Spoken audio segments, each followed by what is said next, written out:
Hello दोस्तों, आज की कहानी भी बहुत खूबसूरत है। तो चैनल को ज़रूर सब्सक्राइब करें, फिर कहानी को देखें दोस्तों। तो कहानी को शुरू करते हैं। जो लाल वाला बटन है ना नीचे, उसको दबाइए, वो लाल वाला बटन को, और वीडियो को लाइक करें। कहानी को शुरू करते हैं और कहानी को पूरा देखिएगा पूरा, और सब्सक्राइब करें चैनल को। ठंड में काली गोरी प्रेग्नेंट बहनों का पति।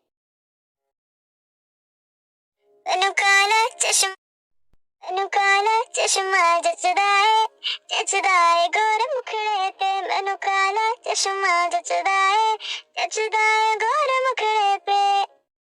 अरे वाह नयन, तेरे इस नयन पर काला चश्मा तो काफी ज्यादा सुंदर लग रहा है। अरे नयन बेटा, ये इतनी सुबह सुबह तैयार होकर कहाँ जा रही है? माँ, अपनी फ्रेंड के साथ घूमने के लिए। नयन, तू आजकल कुछ ज्यादा ही बाहर घूमने फिरने लगी है। अपनी बड़ी बहन महक से कुछ सीख। घर से बाहर वो भी जाती है, लेकिन घर के सारे काम काज में मेरा हाथ भी बटाती है। महक, तू भी इतनी सुबह सुबह तैयार हो गई? तू भी क्या कहीं घूमने जा रही है? हाँ माँ, लेकिन मैंने आपके लिए खाना बनाकर रख दिया है और आपकी दवाइयाँ भी रख दी है। खाना खाकर अपनी दवाइयाँ समय से खा लेना, और हाँ, ज्यादा देर तक सिलाई मत करना, वरना फिर से आपकी कमर में दर्द शुरू हो जाएगा। अगर तुम्हारा हो गया हो तो अब हम चलें। और ये क्या, आज के दिन भी पहनने के लिए यही सूट मिला था? अरे किसी दिन तो ढंग के कपड़े पहन लिया करो। भगवान ने अच्छी शक्ल नहीं दी है तो कम से कम कपड़े ही अच्छे पहन लिया करो। से चली जाती है। नयन की बात सुनकर महक की आंखों में आंसू आ जाते हैं। नयन और महक अपने घर से थोड़ी दूर ही जाते हैं कि तभी उनके सामने एक बड़ी सी नीले रंग की गाड़ी आकर रुकती है, जिसमें वो दोनों बैठ जाती हैं। असल में वो दोनों गाड़ी हर्ष और साहिल की होती है, जो एक दूसरे के भाई होने के साथ साथ इन दोनों बहनों के बॉयफ्रेंड भी होते हैं। ये क्या हर्ष, तुमने आज भी शराब पी है? तुम्हारे पास में से शराब की कितनी गंदी बू आ रही है। नयन डार्लिंग, शराब पीना तो हम अमीरों की शान है। अगर हम शराब नहीं पियेंगे तो अपनी जिंदगी कैसे जिएंगे? देखो मैं तुम्हारे लिए क्या लेकर आया हूँ। तुम्हें यही नेकलेस चाहिए था ना? I love you so much हर्ष। ठीक तो है ना? साहिल, मैं ना तो तुम्हारी तरह एक अमीर परिवार से हूँ और ना ही नयन की तरह सुंदर, तो तुम क्यों मेरे साथ अपना टाइम वेस्ट कर रहे हो? कि मैं तुमसे प्यार करता हूँ, और मेरे ख्याल से प्यार किसी की अमीरी से, गरीबी से, या फिर किसी की खूबसूरती से नहीं होती है। साहिल की बात सुनकर महक की आंखों में आंसू आ जाते हैं और वो साहिल के गले लग जाती है। साहिल महक से काफी ज्यादा प्यार करता था, वहीं हर्ष भी नयन से काफी प्यार करता था। महक के काले रंग की वजह से नयन हमेशा महक को ताने देती थी और कभी भी उसके साथ अच्छा बर्ताव नहीं करती थी, लेकिन वो महक हमेशा नयन का ख्याल रखती थी। समय गुजरता रहता है और अब महक और नयन का रिश्ता उनके ही बॉयफ्रेंड से हो जाता है। महक, नयन, देखो तुम्हारे ससुराल से तुम्हारी शादी का जोड़ा आया है। ये लाल वाला महक के लिए और नीला वाला नयन के लिए है। मेरे लिए नीला और महक के लिए लाल क्यों? लाल लहंगा तो मेरे पर ज्यादा सुंदर लगेगा, ना कि इस काली कलूटन पर। नयन, तमीज से बात करो। महक तुम्हारी बड़ी बहन है, जिसके लिए जो जोड़ा आया है वो वही जोड़ा पहनेगा, समझी? अगर ऐसी बात है तो मुझे ये शादी नहीं करनी। अगर मैं शादी करूंगी तो महक का शादी का लाल जोड़ा पहनकर ही करूंगी। शादी हो जाती है और दोनों ही बहनें अपने ससुराल पहुंच जाती हैं। महक देखो, ये हमारा खानदानी कड़ा है और माँ ने इसे बहुत ही हिफाजत से संभाल कर रखा था। इस घर की बड़ी बहू होने के नाते अब तुम्हें इसे संभाल कर रखना है। ये कड़ा तुम्हारे हाथों में काफी ज्यादा सुंदर भी लग रहा है।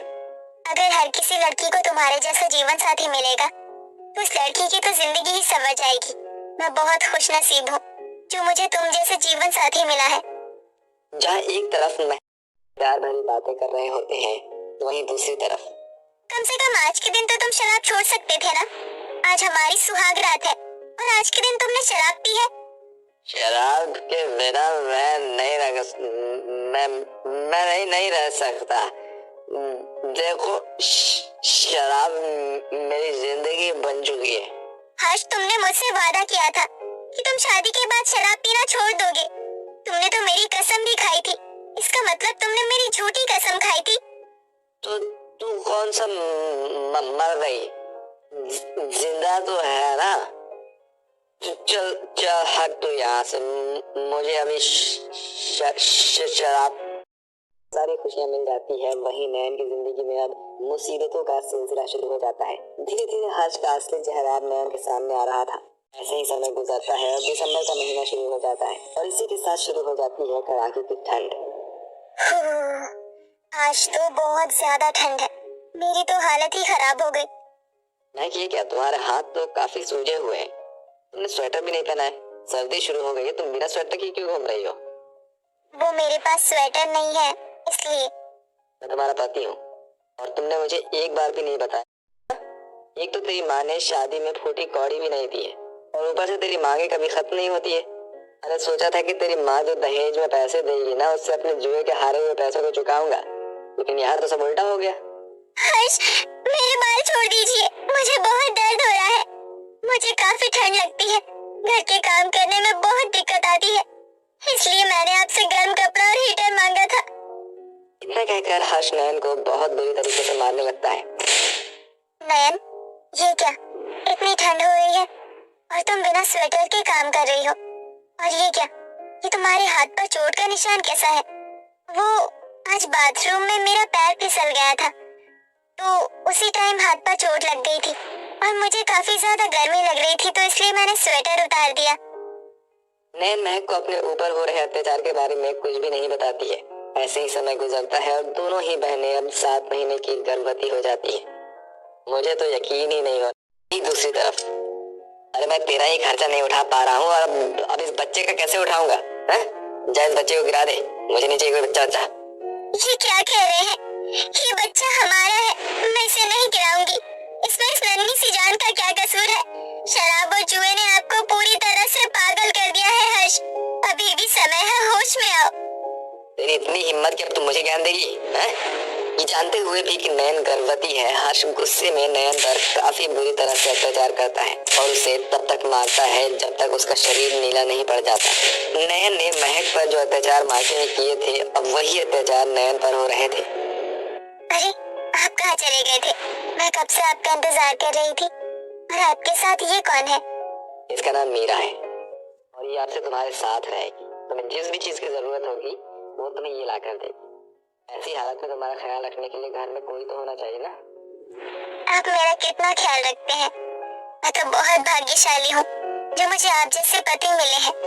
जहाँ एक तरफ साहिल महक का ख्याल रखने में कोई कमी नहीं छोड़ता है, वहीं हर्ष भी नयन पर अत्याचार करने में कोई कमी नहीं छोड़ता। हर्ष रोज की तरह नयन को मार ही रहा होता है कि तभी वहाँ पर महक आ जाती है। महक देखती है कि नयन जमीन पर अधमरी बेहोश पड़ी है। ये तुम क्या कर रहे हो? तुम्हारी इतनी हिम्मत कि तुम अपनी प्रेग्नेंट बीवी पर हाथ उठा रहे हो? नयन, अपनी आंखें खोलो।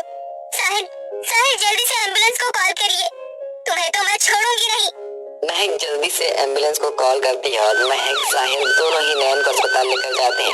महक की हालत काफी ज्यादा खराब थी। इनका शरीर मार खाने की वजह से काफी कमजोर हो चुका है। जब डॉक्टर नयन का ऑपरेशन कर रही होती है तो वहीं दूसरी तरफ महक और साहिल पुलिस को बुला लेते हैं और हर्ष को गिरफ्तार करवा देते हैं। नहीं नहीं, मुझे माफ कर दो। मुझे मेरी गलती का एहसास हो गया है, प्लीज मुझे माफ कर दो। तुम्हारे किए की सजा तुम्हें जरूर मिलकर रहेगी।